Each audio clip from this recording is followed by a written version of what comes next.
So we got some more news and updates around Bethesda and of course Fallout 76. What I'm going to be looking at in this video is what actually changed in that patch that some of you updated today. Also some news about the other patch that is potentially coming out this week, but even beyond that, some of Bethesda's responses to reporting glitches, bugs, and even the atomic shop prices. If you guys do enjoy the content, you can leave a like or subscribe. We're quickly approaching 400,000 subscribers, and that is a very big milestone that would be pretty cool to hit. I also am working on that cooking video, so don't fret, it's on the way. So if you're in consoles, specifically PS4 or Xbox One, you probably got to update for Fallout 76, ranging from 240 to around 270 megabytes in size. So to be clear, this isn't the official patch, the patch they mentioned in some of those previous Inside the Vaults. Even when they mentioned the December 18th patch then, it was pretty uncertain, namely that they didn't really know what would be included in this, and a lot of times they just reference it as, we're going to try and get something out before the end of the year, but it never really seemed concrete. So what was actually downloaded today was simply support for the Korean language in-game, so it's going to be supported now on Xbox One and PS4, and that was what the 240 to 270 megabyte update was. On a couple of the Reddit posts that have popped up around this, Bethesda has responded actually saying that this isn't that December 18th update, but rather that we're also still working to release an update this week to address a few bugs, but we'll have more information on that tomorrow. But it seems like in this entire process, part of that update, or at least some snippet of those patch notes, actually leaked. So if you guys don't know, on the Bethesda forums, technically there's one forum for every single language, and then you could actually sort by different languages. So technically all the posts are made in the same location, you just filter what you can actually see based on your language. Well, it seems like maybe somebody from German Bethesda accidentally posted some of the details we will have for tomorrow's patch. Maybe there was some confusion because technically we did get some patch notes for that minor change we got today for Korean language support, but this one was much more detailed. Since then, it has been taken down, but somebody on Reddit was pretty quick about this and actually posted a translated version on Fallout 76's subreddit. So this technically could be fake, but if you actually go onto the Fallout 76 subcategory, it's like posted in the general category, you can see there is a topic deleted from December 18th by the person this other user reports originally posted this. This leads me to believe that yes, it is 100% true. So in the supposed patch notes, what was addressed is the glitch where you actually exit on PC and you can't really exit, you're just met with a black screen or a freeze. The duping exploit was apparently going to be fixed. The problem where high damage weapons end up not actually doing damage or even healing enemies, and that was really it. So I'd imagine the full update, which again, we will have details on tomorrow, will include more changes than just those three. But then something odd that I'm just kind of adding in after filming this video, while I was filming the background footage for this, I realized no, they actually did do some of these changes. So even though since the last update I was unable to successfully exit the game, now I can, following this hotfix. I don't have an easy way to test the other two, I would just have to rely on somebody else because I don't actually have access to them, but at least as far as quitting on PC goes, that definitely has been fixed. It seems rather odd that these changes were posted and then removed. I don't understand that. And even beyond that, looking at some of the other posts, even though sometimes it's mentioned that news on the update will be coming tomorrow and they're going to try and get it out by the end of this week, on another post it says the update should be coming out tomorrow. So I don't really know which one is true, but again, an update this week. And even beyond that, by the way Bethesda is talking or really not talking about this update, I feel like it makes it pretty clear it's going to be one of the ones on the smaller side. I would actually say their communication about it has been not the best. I feel like there's a lot of people out there trying to scram for information, trying to find out where this previously named update is. It's supposed to be coming out today, right? I think a simple tweet from the official Twitter account just saying, hey, the update's on the way, we're going to have some more details for you tomorrow, would kind of clear up a lot of this, rather than a response to a thread on a subreddit that a lot of people may not even visit. It's also important to keep in mind that for a lot of people in the US, things are kind of slowing down as you approach the holiday season and everyone starts getting off from work. But if anything, I would say keeping up pretty good communication up until that lull is even more important. Invariably for the holidays, there's going to be a couple weeks of downtime where we don't see any updates until probably the first or second week of 2019.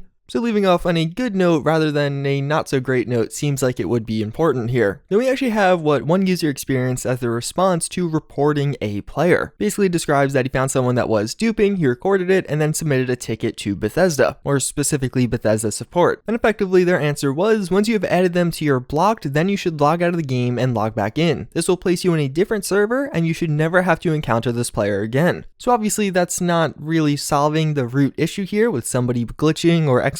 And I feel like the more curious part about this is, why even have the report player aspect then? On Bethesda's official support website, there's literally an article on how do I report a player in Fallout 76, last updated on November 16th, so not really that long ago. On this, it is literally what that support person said, saying you should block them, log out and log back in, you'll never encounter them again, but it goes on to say, in addition, you can report the player by submitting a ticket in the following manner. To report a player for abuse, exploitation, harassment, or other inappropriate behavior, please capture a screenshot or video of the exploiter and submit your report by doing the following, and then you submit a ticket like this other person did. I haven't heard of a single person actually banned for exploiting, but based on this, it seems like it is a bannable offense. Honestly, the only thing I've heard of people getting banned for were those homophobic remarks that were recorded and then highly publicized. But either way, over the past couple of days, a lot of people have been up in arms about the Atomic Shop pricing. I think this is specifically because with the addition of a couple of these bundles, the prices kind of went up. So for some of these, if you actually wanted to buy them for real world money, you're looking at $10 to $20, which in a lot of places is almost half the cost of the retail price for Fallout 76, since almost everywhere it's on sale right now. Well, Bethesda has given somewhat of a response to this. On one of the threads on the subreddit that did get fairly popular, 2 separate community managers respond, effectively saying that they're going to pass this along to the proper people. So will this lead to change? I don't know, but at least the fact that it's getting acknowledged, I think, is a step in the right direction. There's a lot of other issues out there, like the lunchbox one I talked about a couple of days ago, where I would love a similar response, or even a response at all. But also, speaking of sales, it seems like a lot of places, most notably Amazon.com, you could actually get Fallout 76 for even cheaper than previous at just $30. But to be clear, many of these instances are of the physical copy, while the digital copy is still $40. The reason probably being that Amazon bought too many physical copies of the game, they didn't sell them, so now they're trying to liquidate that stock. But either way, at $30, this game honestly isn't a bad buy, especially if maybe you and a couple of your friends are going to buy it. You could without a doubt probably get your money's worth as far as enjoyment goes, and a lot of the major overarching bugs are still there. But if you're expecting the replayability or even maybe the quality of such as like Fallout 4 or New Vegas, then it's not at that level. My last time covering Fallout 76 news, I talked about how they were kind of doing a scummy thing with doing an instant discount on a bundle that was newly released. In other words, it was never priced at the full 2,400 points that it does cite here, seemingly to inspire people to buy it immediately thinking they're getting a good deal. I thought it was just scummy and deceptive, but apparently in some places it's also illegal, such as Germany and a variety of other countries. Although it seems like if they eventually do raise the price back up, it would be legal. So I wouldn't be shocked at maybe towards the end of this sale or just some random days in the middle, it goes back up to full price and then drops back down to the 1,200 points that it's always probably intended to be. But either way, I figure I'd just point that out since a lot of you guys started messaging me about it. But either way, that's pretty much going to wrap it up for the Bethesda news of this video. A lot of stuff that maybe will rub you the wrong way. I mean, honestly, more so than anything else for me, I feel like I really was just hoping Bethesda would communicate better. Maybe it's because I genuinely thought they would start communicating better, but at least over the past couple of days, we haven't been seeing that. It's been kind of radio silence around this most recent patch. And as I mentioned in the previous video, they made that big post talking about communication moving forward, citing explicitly they were going to get us patch notes early and just in general communicate better. And yet with this most recent patch, obviously that wasn't the case. I know again, some people might cite, well, it's going into the holiday, but with the holiday around the corner, I feel like this could be a dangerous precedent. They return to that patch notes on the same day as the patch, then after the holiday, they just continue doing it because it's what they were doing before. A couple of weeks pass and everyone kind of forgets, oh yeah, they were communicating better, and they just revert back to their old ways. Hopefully that's not the case, but either way, I'm interested to see what happens next. Before we end things off though, I do want to share today's psychology fun fact of the day. That's going to be on repressed memories. So this is something that you probably have heard about because it's very popularized by Freud. Freud is somebody you typically learn about in the introductory level psychology courses, occasionally some of the neo-Freudian stuff in some of the higher level ones, but overall a lot of his stuff didn't really stand the test of time, and in general he mostly did experiments on middle-aged housewives with a very small sample size, so it makes it so that information typically doesn't generalize super well to the rest of the world. But either way, if you've never heard of repression, it's basically this idea that due to childhood trauma you will hide memories, you will push them out of your unconscious, and then potentially at a later date through therapy or hypnosis you can recover those memories. There's actually a really big debate around this in the field of psychology about whether it exists, whether it doesn't exist, because in several high-profile court cases people were making decisions based on apparent recovered memories. This was such a heated debate that the APA actually established its own panel of experts and people just familiar with the field to try and make certain conclusions about what was actually true and false about this. So some of the interesting conclusions from this panel were, first and foremost, if you actually did experienced some kind of childhood trauma, most people will recall that. That's not necessarily saying that you can't have repressed memories, but most people won't. But they also did conclude non-unanimously that you can have a long forgotten memory of something from your childhood and have some kind of cue or other method of actually recalling it later in life. And a further conclusion about this, there are pretty large gaps in our knowledge, like of humans in general, these studies and research we've done on memory, as to how recalling trauma-induced memory actually works. In other words, we don't have a complete picture there. The overall conclusion was that although repressed memories are extremely rare, they probably do exist. But again, with this panel, they actually didn't reach a consensus. Some people continue to say that these are not a common thing, but it seems like overall most would agree that they probably exist and are just very, very uncommon. And really the main concern here is, let's say I'm a psychologist and you're my patient and you're visiting me and you have some kind of bad anxiety around a certain thing, and I have a hunch that, oh, maybe you have a repressed memory that's causing that. There have been numerous cases of pretty much this exact scenario where that psychologist will actually implant false memories. That's a very real phenomenon. You can actually make somebody have a fake memory. That was another conclusion of this panel. Another study actually showed that among college students, 40% of the time, a psychologist could implant a fake memory in them. But either way, that's pretty much going to wrap it up for this video. As always, again, I thank you all for watching. Hopefully you found this informative, and hopefully we'll see a patch tomorrow. If we do, you can definitely expect another video going over some of the new changes. As always, again, though, I thank you for watching, and I hope to see you guys all next time. Later.